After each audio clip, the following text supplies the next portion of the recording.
For the women in the room, I need your backup and support on some of the things I'm going to talk about tonight. I need you to help me. If you're a woman, please raise your hand. I want to see what the percentage is for the women. Now, I need your backup and support when I talk about some of the research and its findings, what it means, and I need you to call out collectively, yes or no, as a group of women, that what I'm talking about actually happens to you in real life. Now, the reason I need this, because a lot of these gentlemen in this room, when they hear some of this, will say they couldn't possibly be true or right because it never happened to me. Now, for the women, assuming that you agree with what I'm saying, can I get your support on this as a group? Thank you. For example, your typical male in this room, in fact the typical male in your life, has no idea if you go to a function like this, or a party, where there are 50 couples, this is the test size, you do the last couple through the door, it takes your average woman around 11 minutes in that room to have figured out the relationship between every couple in that room. Yes or no? Now, most men have difficulty with this. In a room like this with no windows, where you've entered for the first time, one thing we did find is that most men can sense the direction of north and point towards it. This is a very important skill. Now less than half the amount of women can do the same task. Now in simple terms, most men can sense north, most women have difficulty. Why would men be able to sense north? Obviously there's some advantage to this. I'll come back and explain that. For the women in the room, what I'm going to say now will be a shock to you, but men's brains are a fairly simple mechanism compared to yours. Looking at brain scans and the way they now reveal how we behave, give some deep insights into our behaviour, particularly into women's intuition, this strange thing that's existed for thousands of years. The first thing you notice about male brains, and when I say male or man or masculine, I'm talking here about most men, most of the time, most of this applies. About 4 out of 5 men across the board, about your average. And most women, most of the time, it mostly applies. There are no absolutes. You can judge which applies to you in your life. Men's brains are more organised. When you scan them, you notice that everything has its place. So if you can picture for this exercise, it's like he's got little rooms all over his head. And each room has at least one major function that works well in isolation of the rest. Women's brains tend to have functions spread more often on both sides, and often front and back. In the case of speech and language, it's both sides, front and back, and at the back. The connecting cord between the left and right, the corpus callosum, on average for a typical woman, it runs around 10% thicker physically and carries up to 30% more connections between the left and right. Now this gives women what we call a multitasking brain. In simple terms, gentlemen, that means that your typical woman that you would meet in your life can perform somewhere between 2 and 4 simultaneous unrelated tasks. For the women, is this true, yes or no? For example, she can run an internet program, talk on a headset to somebody in a foreign country about an unrelated program, be listening to a third party having a conversation and drinking tea. Multitasking. Now, most men's brains, with less connections and more neater arrangement, can do, and I'll tell you this, they can do one thing at a time. Now, the women in the room, you've heard a man say, look, I can do one thing at a time. He's not being rude, he's being actually correct. Now, he can do it very, very well, by the way. Real well. But one thing. For example, if a typical male pulls over to the side of the road to read a street directory because he's not lost, he's finding a new way. He pulls out his map or directory. What is the first thing most men will do with the radio? They turn it off. Now think about this. He turns the radio off to read a map. Does that make sense to you? Well, if you could scan his brain, you'd probably get a clue to this. He can't operate navigation and hearing simultaneously. He can do one or the other. If he's driving down the motorway and you talk with him, he misses the turn off. On a roundabout, you talk, he gets the wrong turn, you get the blame. Now, understanding one thing at a time mentality is a very important key for women to understanding any male in your life. So we're going to talk about excellence in relationships and how well can you sell yourself to other people. And on an increasing basis today, in every business, how often can you sell yourself to the opposite sex? Get cooperation and get a yes to what you propose. Now, this one thing at a time mentality. Most of the men in this room, you've had, from an evolutionary standpoint, a fairly clear job description. Nobody's argued the point till recently. Now, in simple terms, we describe men as lunch chasers. This is your job. For a long time, your job has been to find a target and hit it. So you get up in the morning and off you go looking.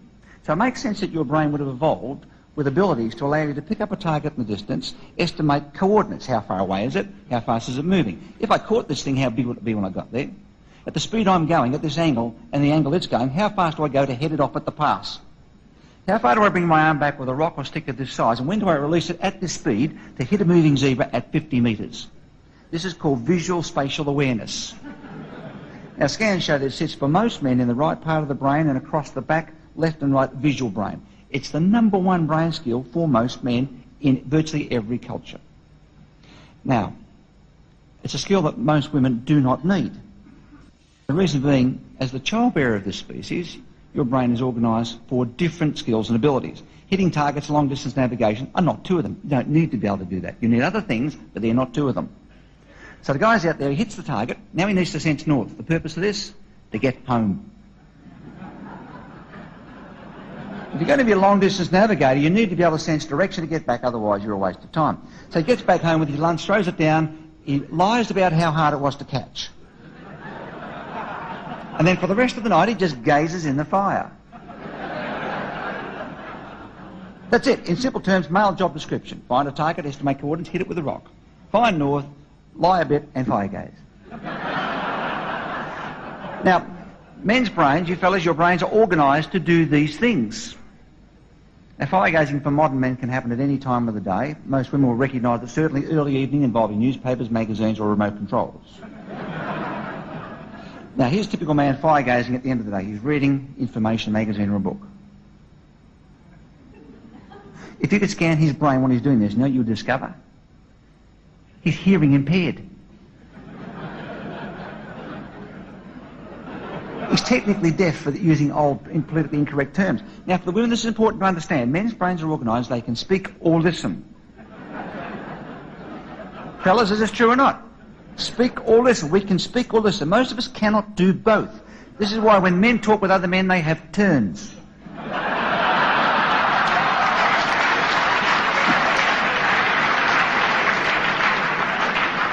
So if there's myself and these two gentlemen in front talking, just on a non-threatening basis, I might go first, I'd have my turn. They would actually let me have the turn. They would not attempt to talk simultaneously. I get to the end, and as I'm talking, they do just what they're doing now. They go completely blank and they go...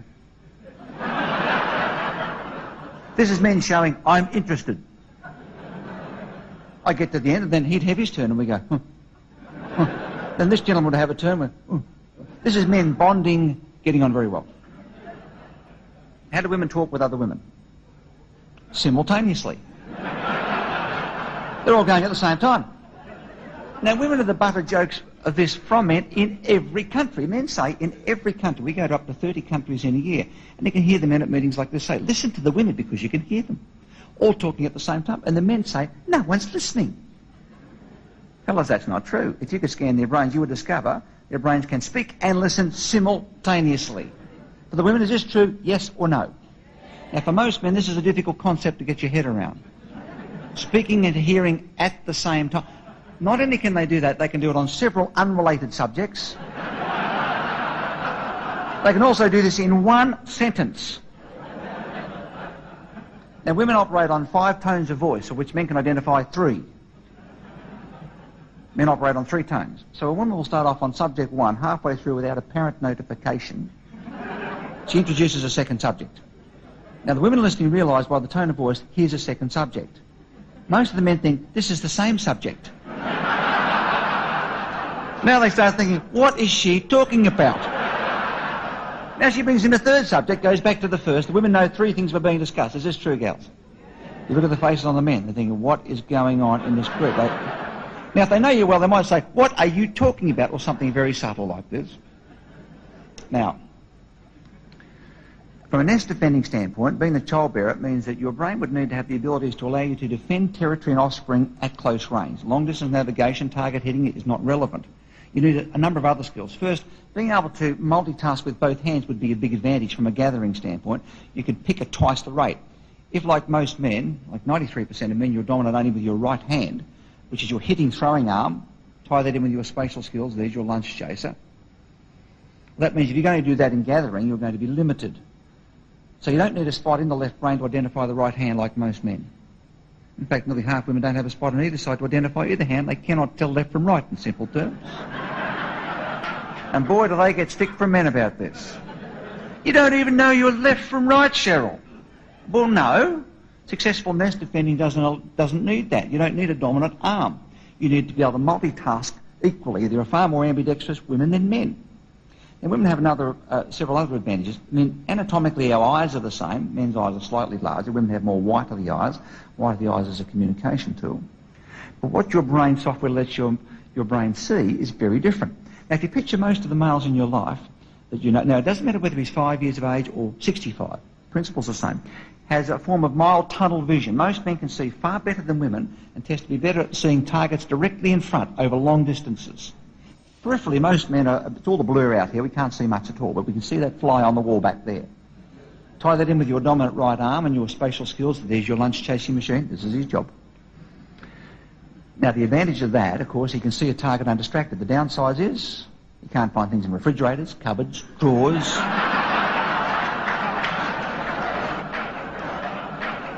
Every woman in this room has recently had a conversation with a male. He's standing in front of an open refrigerator. See if you recognise it. Where's the butter? It's in the refrigerator. Well, no, it's not. I'm standing here looking now and there's none here. Raise your hand if you have had this conversation. Now, he insists it's not there. You walk into the kitchen, you thrust your arm in the refrigerator, and right in front of his face at eye level is this gigantic tub of butter. Now, there's no cultural differences we found in any responses to this at all. The only cultural difference we did find is that Eskimo women can reverse parallel park a sled and point north. Now, for thousands of years, they've been hunters similar to the male, so it makes sense that they would have evolved with those skills. Now, a typical woman has a peripheral vision that operates at least 60 degrees from the side of the head. Now, most men start laughing when they hear this. Men can see up to 180 degrees, and a small percentage can see slightly behind while appearing to look directly in front. For the women, is this true? Yes or no? Tell them. Now, for most men, this is getting too much. You try to tell me, Allan, that she's talking to the gentleman on the front table. While she's talking with him, she can see all the people around him at the same time. Yes, and she can hear what they're all talking about and tell you tomorrow what they were wearing. A multi-tracking brain allows you to do that. See, it allows you to pick up stimulation and information in your area about other people and animals. So while you're multitasking in front, you can see a person or animal approaching or sneaking up on the nest either side. Now, this peripheral vision, fellas, is a bit of a clue for you. Kinsey Institute in America, who study human sexuality, they found this is the reason women do not get caught having a good old look at men on the beach. She seems to be looking there, but she's looking at this guy here. Now, when you come into a room like this, you're with a man, right? And you say to him, without appearing to move your lips, you say, look at that couple over by the exit sign. What's the first thing he does with his head? Women say to men everywhere, stop looking, it's so embarrassing. You're so obvious. Now look, if he doesn't turn his head, he cannot see anybody. It's that simple. You're walking down along the beach, fellas. You've got a woman walking beside you, and coming out of the water over here on an angle is absolutely beautiful-looking woman with the best-shaped figure you have ever seen. Now, you haven't seen it yet because you're watching that seagull landing on top of that lamppost up in front. Who spots her first, you or the woman with you? Women know the answer to this. You spot her long before he's got a clue what's happening. Then you evaluate her as a competitor out of 10, marking yourself down. And when you've finished that form of self-beating, then you look at him and wait till he sees her. When he goes, you dirty mongrel in public! The visual spatial area of the brain. This, the right part, which exists for the majority of men, from age 2 onwards, men and boys test to be very strong in visual spatial skill. It also means that you can look at information three-dimensionally. You can see height and width, and you can see the third dimension. You can see behind an object. This allows you, in your mind, to mentally imagine something rotated upside down. Now, mental rotation is a very strong part of male hunting brain. You can also go three-dimensionally this way. This would explain why 94% of all air traffic controllers in the world are men, wouldn't it? Why 98.1% of all air traffic crews in the world in commercial airlines, pilots and engineers, are males. Not sexist. We went down to see the air traffic controllers, as we do with most major spatial occupations, and we said, hey, where are the women? Why aren't they here? Where's this equal opportunity? You know why there aren't more women air traffic controllers and pilots? They don't apply for the jobs. You know why? They're not interested. They couldn't care less. It wouldn't occur to your typical younger a student today as a female to apply for a job as an air traffic controller. It wouldn't make sense. They wouldn't even suit the job. In fact, you've got to have spatial skills to even be interested. Does that make sense? It's not that they're no good at it. They're not interested. They orient their careers into other areas where their brains are really more suited, and they find it more interesting, such as 86% of all therapists and counsellors in Britain are female. It makes sense. Speaking, communicating, listening. Most men would think of being a counsellor or therapist as listening to complaining people all day. You've got zebras to hit. Spatial skill allows you mental rotation. This allows you to estimate coordinates of something moving in the distance. It's a hunting part of the brain. Most men are strong on this. Most women don't need it. Consequently, you're looking at about 10 to 15% for your typical woman having the same spatial ability. It's also the area of the brain you need to reverse parallel park a motor car between two other cars. It's also the area you need to merge on a motorway. 18% of women in Britain will not merge on a motorway. Now, this is something you never hear discussed, because you need to estimate the speed of the cars going past and the speed of your own to know when to poke it into the hole at the right speed. So they'd rather not do that. And they get a lot of carry from men about this. It's also the reason so many women have so much trouble reading maps and street directories. Fellas, back me up. You're going for Sunday drive, right? You guys get behind the wheel. You always drive. No one's questioning why you drive. You just do.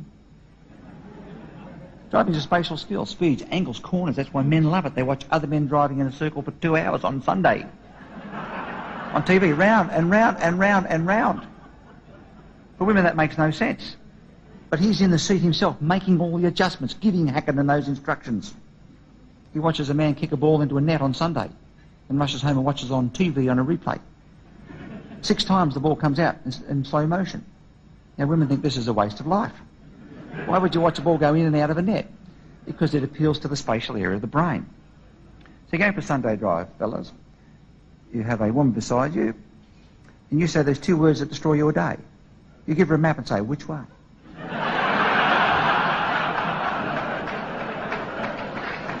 Approximately 20% of women, about 1 in 5 women are fairly capable to excellent on orienteering and map reading. About half the balance have trouble and struggle, and the rest don't want to know about it. Give most women in the world a map or directory, what is the very first thing she will do? She turns it upside down to face the direction you're travelling in. Then she looks out on the horizon and tries to find a landmark that looks like something on here. So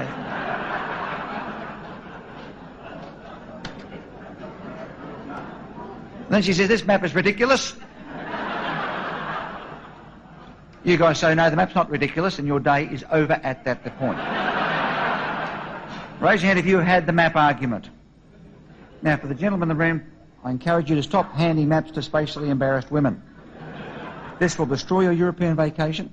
This will wreck your night out. You can get divorced over the map. Now, Barbara, who is my significant other, she runs our corporation in both parts of the world. We live here in the UK half the time, and Australia the balance. And I can't multitask the business like she can. I can do one thing at a time and do it real well. But she can't park the car.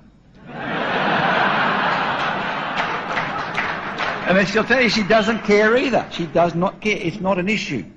She won't drive into a multi-storey car park. She'd rather find a big space and walk if necessary. She hasn't driven backwards in 7 years. She asks strange men to park the car where necessary. She describes this as outsourcing. It's the way to do it.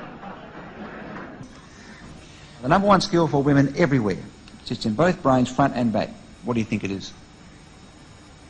Speech and language.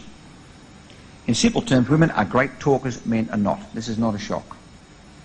Now, in a given day, a typical woman can speak a top end of 8,000 to 9,000 spoken words effortlessly. 4 brain centres to do this in. You've got another 6,000 to 7,000 tone of voice changes with those words using 5 tones. Men can pick 3 of these. Another 4,000 to 6,000 gestures, expressions and movements. Add this together, you have 20,000 to 24,000 communication signals a day output from a communicative brain of a typical nest-defending female, effortlessly. Typical male does 7,000 to 10,000 a day. Now, where you notice the difference when you sit down for your evening meal, because he's done his 10,000.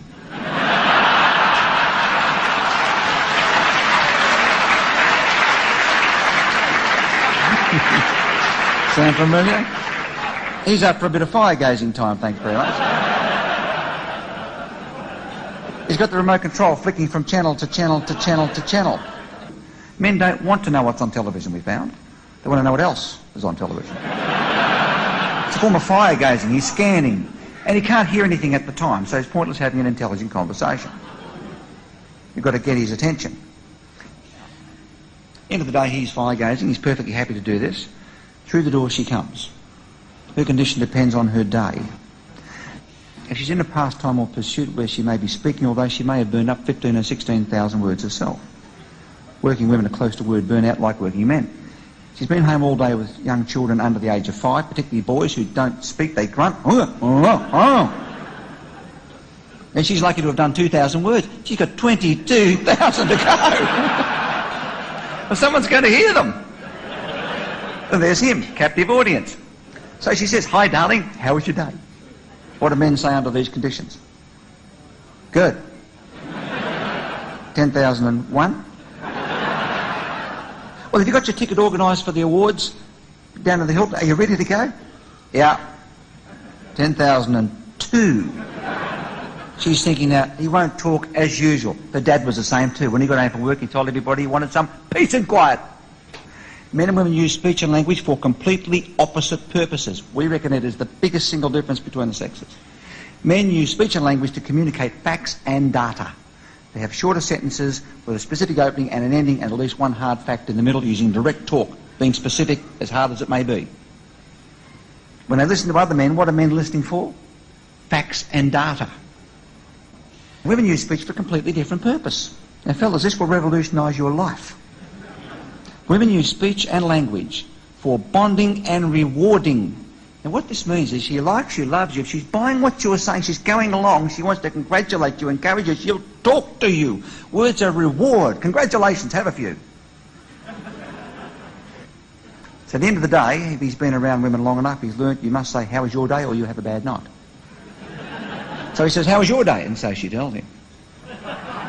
You wouldn't believe the day I had today. I had the day off from work. I didn't want to stay home. Remember that blue dress I bought in Hawaii at the time with the gold buttons? And I should have got the blue one because the exchange rate was much better. Now it's gone down. I've been kicking myself. But on the shopping channel, I had the same one with the brown buttons. And I thought for the awards centre, I could get Susan's mother, who's got that brand new machine. I'd love to have a machine like that. It only cost £150. She could take it off and put it on there. I could wear it with my gold shoes to go to the awards. And John said, in fact, John's mother had a hip replacement. I saw her the other day. She's hobbling along. Oh, she's in so much pain. Now, think about this. He's happily fire-gazing. And here comes what sounds, from his perspective, like an avalanche of facts and unrelated data. He thinks he's hearing problems that she's had, that she's telling him about, and expecting him to fix them. Now, he has a fix-it brain, so what does he do? He keeps interrupting with what she should have done about each of these. Well, look, wait a minute, Susan. Here's what you should have done. What you should have done was listen to the weather forecast on TV, because that would tell you what to wear, and you wouldn't have that problem fixed. She thinks, he interrupted me. She continues, well, I went to that new shopping centre and I got on the escalator, got my heel cord, broke the heel off. I was so angry because I paid £300 for those shoes. £300 shoes, broken, problem. Here's what you should have done, Cheryl. What you should do, you shouldn't wear high heel shoes on escalator. It's a very bad thing. Ankle injuries are up 46%. Wear flat shoes. Problem solved. She's thinking, he won't shut up. He's thinking, why can't she fix these things herself? Why do I have to come home and fix everything she's ever had? Now, the point is, for the women, please answer yes or no. For men, this will be a revelation. If you haven't seen a man that day, or maybe for a couple of days, at the end of the day, we know you are talking for two reasons: to burn up words and to bond and reward with him. No solutions are required. Do you want any interruptions with what you should have done to have made your day much better? Fellas, this is a breakthrough. You're not expected to talk. What would you like him to do? Listen. Now, with body language, here's a man listening. Watch. Mm-hmm. Now.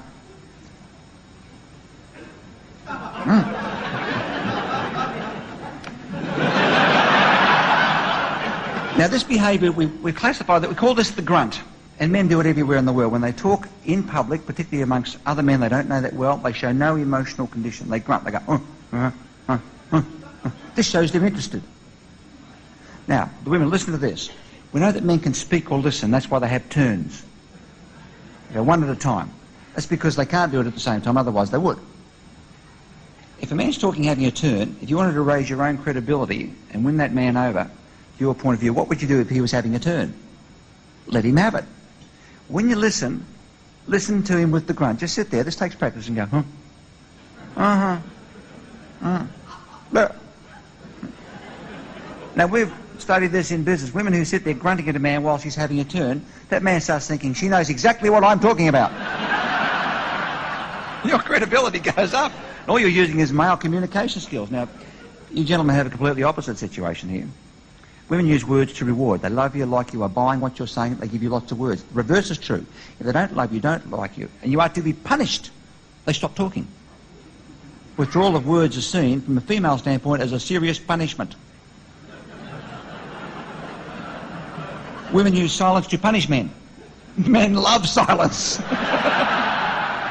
if you want to punish the guy, talk non-stop in his face, change the subject.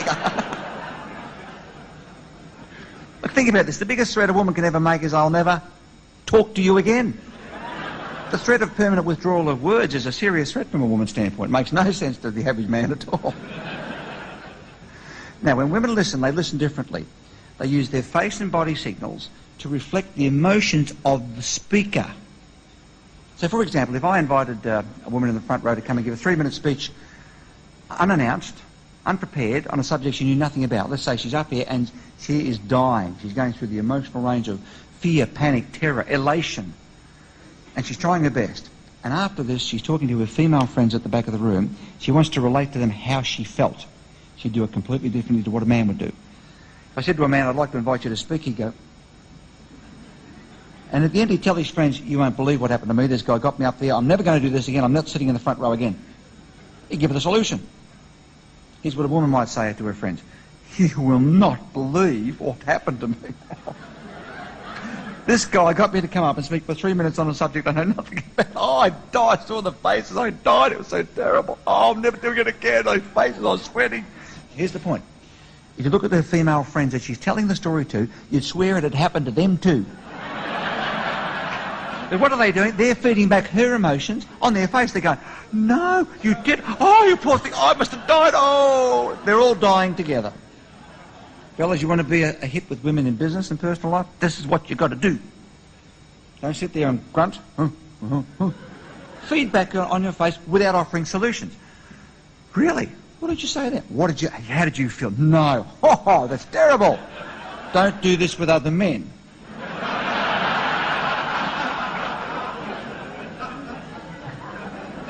This is the reason women love talking to gay men. That's what gay men do. They feed back your emotions, don't they? No, he didn't. Oh, I'd be so bad. Now, you guys sit there and you listen to the story and go, yep. Go to speak, yep.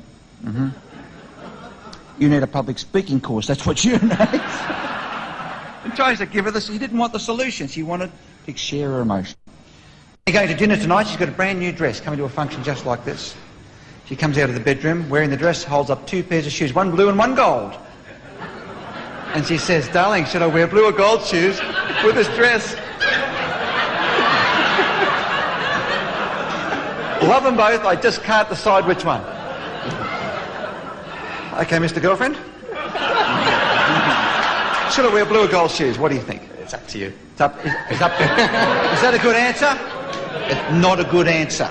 No, good answer. I really need your help, darling. Blue or gold, what do you think? Blue. Blue, okay, so he gave in for blue. Mr. 32 years, darling, what do you think? Blue or gold? Well, I'd like to see the whole thing. He's stalling. He's stalling for time. You see, 32 years ago, he picked blue too. And that was the end of his night, wasn't it? Now, for the women, please answer yes or no.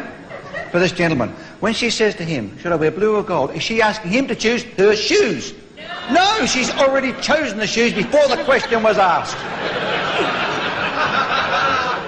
He thought it was a problem-solving question. He chose blue. He chose blue. What's the next thing she's going to say to him? What's wrong with the gold? Don't you like the gold? You've never liked them. Have the courage to say what you think. Go on your own right. Fellas, raise your hand if you have had this conversation. Should I wear blue or gold is not the question. The real question in indirect female language is, tell me I am beautiful tonight. That's what it means. See, some questions cannot be answered, like, does this dress make my rear look too big? How do you answer that? You can't answer this question. Give them a round of applause. Thanks, guys.